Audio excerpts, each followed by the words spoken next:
Okay, so now that we've covered the potential revenue, next step is going to figure out what are the product's variable costs, also known as COGS, which stands for cost of goods sold. This is also known as cost of sales, cost of service.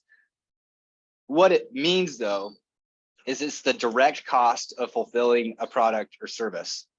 So for example, if I'm making a water bottle with water in it, how much does it cost me in labor and material and shipping to actually make this water bottle and get it to a customer? That's going to be your cost of goods sold. If it's a service, it's going to be similar math. How much does it cost in labor, material, gas, credit card processing fees, etc.? Anything that is dependent on you actually selling that product is going to be considered cost of goods sold.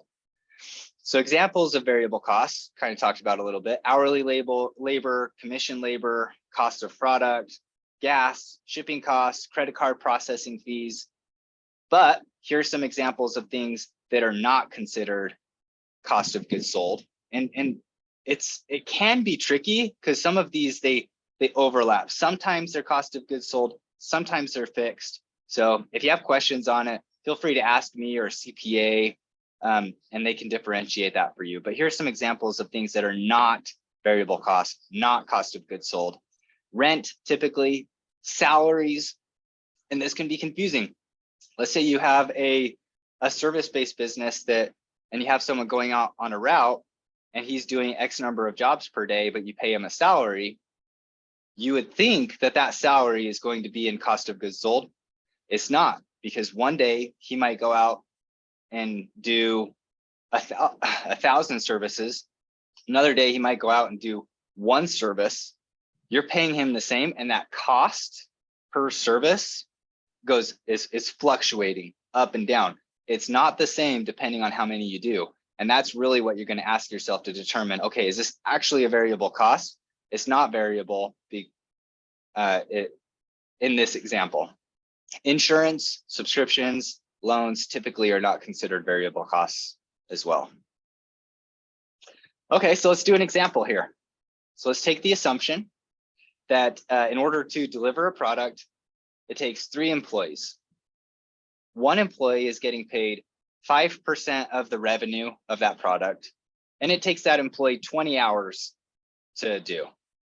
Another employee is earning $12 an hour, takes him 2.5 hours, and another one is getting $100 an hour, and he spends 4 hours, he or she. Shipping for this product is $200. The revenue for this product is $12,000. What we need to do is figure out what are the cost of goods for this example. So what we're going to do is we're going to take all of the variable costs and we're just going to add it up. So we're going to take the first employee, he's getting 5% of the revenue. So we have to calculate that by taking 5% times the revenue of $12,000. That's going to equal $600. The second employee is getting $12 for 2.5 hours. That's $30.